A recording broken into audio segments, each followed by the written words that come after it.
nagkakaroon pala siya. Opo, noong October 19 po.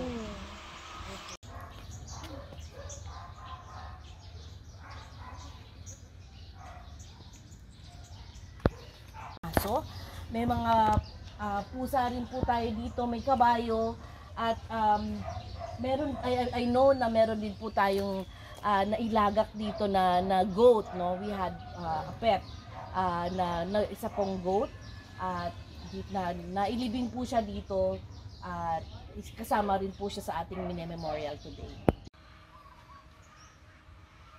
Actually po, pinatignan pa namin siya kay Doc Ash eh. Opo, noong October 18 po. Tayo mo, pag namatay, mabuti pa tayo ha. Saan yun? Ako ito pwede dito wala.